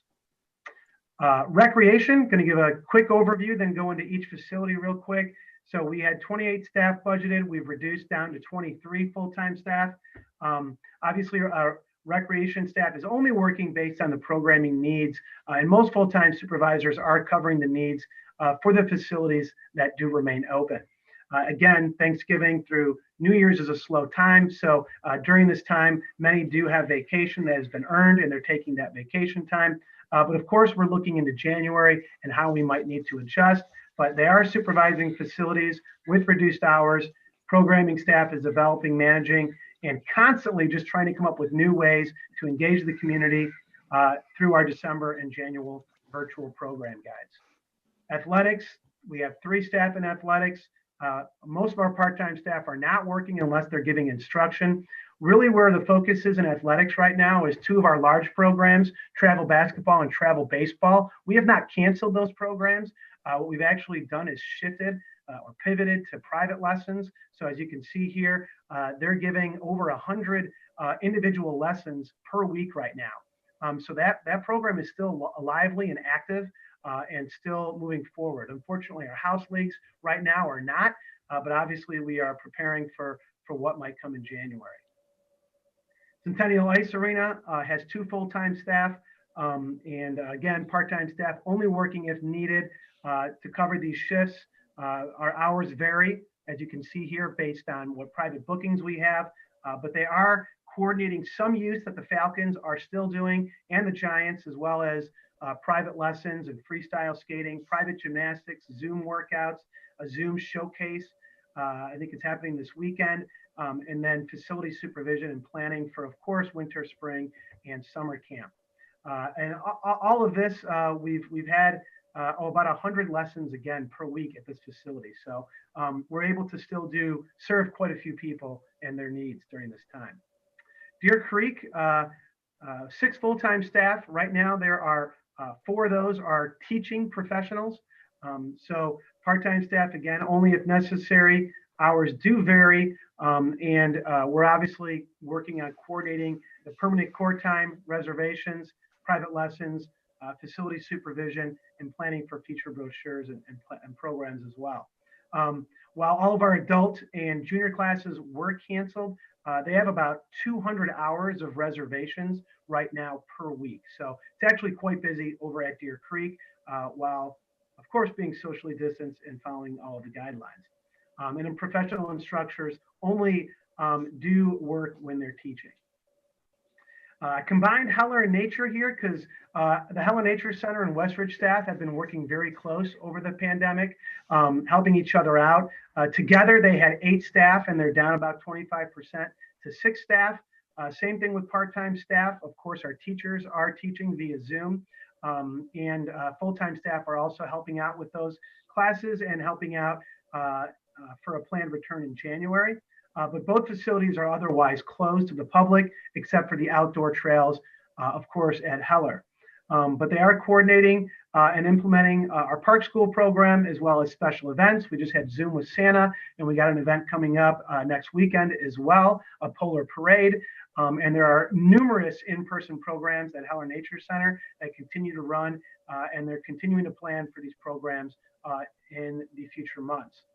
Park School also, we are planning to open our doors per recent information that we were given that allows us to open Park School beginning January. So right now we're making plans for that to happen. Nothing has been set in stone yet, but that is where we are headed. The rec center, as I mentioned, has reopened. We started off with 6 staff, so we are about 50% right now. Again, minimizing part-time staff work during this time, but we are open during these minimal hours. We do close for a bit during the day to do extra cleaning, and things are going very well at the rec center, very safe within the guidelines. And we are, of course, staff is very busy with group exercise, outdoor and virtual programs, as well as personal training, membership management, and customer service. Just to give you a little bit of information, this past weekend when we reopened, there were 140 reservations, and that's just for the indoors. So the outdoors also is not included in that number. But our paid and full members are active right now, and we are activating the remaining of our annual members this coming Friday. So we are excited about that. Last 2 areas are aquatics. We have 2 staff in our aquatics team, obviously tremendously busy over the spring, summer, and fall with our lakefront properties. We were busy, very busy this summer. They managed all of those lakefront properties. Right now, obviously, not as much we can do. We are doing private lessons. We are doing lap swim. So they are supervising those programs and, of course, making plans for the huge undertaking of course, what comes with spring and summer, opening of the pool and the lakefront properties again. And in the last facility that I have to report on is Sunset Valley. Sunset Valley has been kind of our saving grace as far as financially this year. They're going to net about $700,000 this year. That's a big part of why we were able to maintain a healthy fund balance and maintain our budget this year was due to Sunset Valley. Golf just had a tremendous year. All stars were aligned, I guess you could say, with the limited activities that people were able to do. So it's been great for the driving range and for the golf course. So we have 6 full-time staff who work in that area. Not many part-time staff left, except for covering the dome. So we did move our driving range into the dome. We are there 9 to 3, Monday through Friday. And then, golf course staff is still out there, still maintaining the property. We're still open, going to try and stay open as long as we can, of course, weather permitting. As long as people will play golf and we can do it without damaging the course, we will continue to stay open. So things are going very well over at Sunset Valley and the Highland Park Golf Learning Center. That's everything. I think I hit on every area, tried to give a very comprehensive summary, as I'll call it, and I'm happy to answer questions. Well, that was a very good summary. We certainly appreciate the detail to show to the public the staff reductions that we've implemented and the hard work that the staff is currently doing. Are there any questions from our commissioners? Why don't we start with Lori?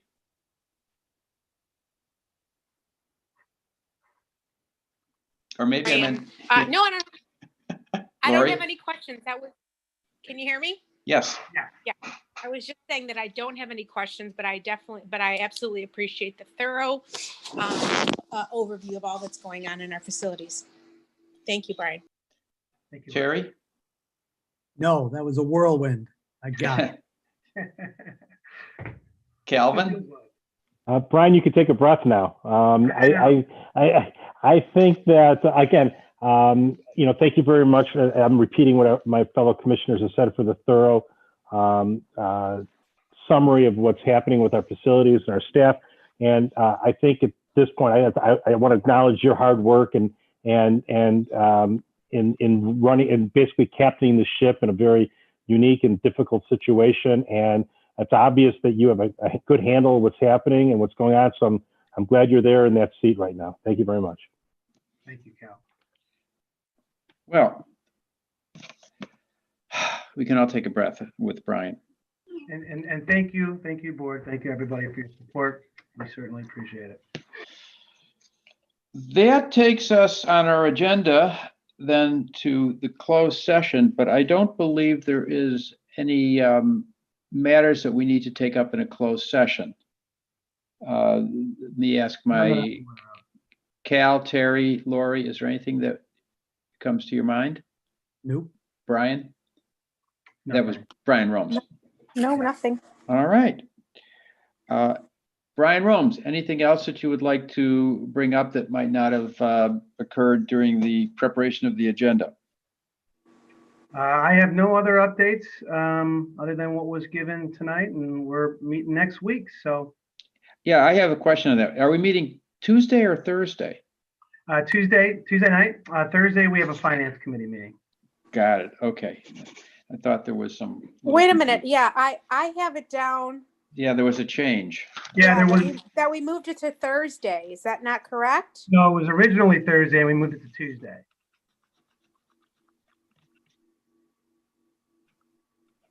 Okay. That's what I wanted to Originally clarify. had, yeah, Thursday due to the 30 days. Okay. I didn't put it down, but Yeah, as Correct. long as everyone's on the same page. So we're meeting the 15th, not the 17th. The 17th is finance. that's correct. Got it. Okay. Okay. Mhm. So, Brian, is that it for the year after the 17th? Yes, that's it. Just quick, what are you doing for the staff in lieu of a party this year? What an excellent question. We were actually just talking about that this morning. Obviously, it's very difficult time to understand what we can do and what would be meaningful. And and show not only appreciation to staff for their hard work this year, but also to just have a little bit of time to you know, be thankful for what's happening in our park district and in our world, all the good things, despite the bad things. But at this point, there are no plans. We are in conversation mode, but love to talk offline with anybody if you have any good ideas. We have a few ideas tossing around, but nothing at this moment. Okay. No other matters to discuss. Is there a motion to adjourn? So moved. Second. All in favor? Bye. Good night, everyone. Good Good night, night. everybody, and thank you for everybody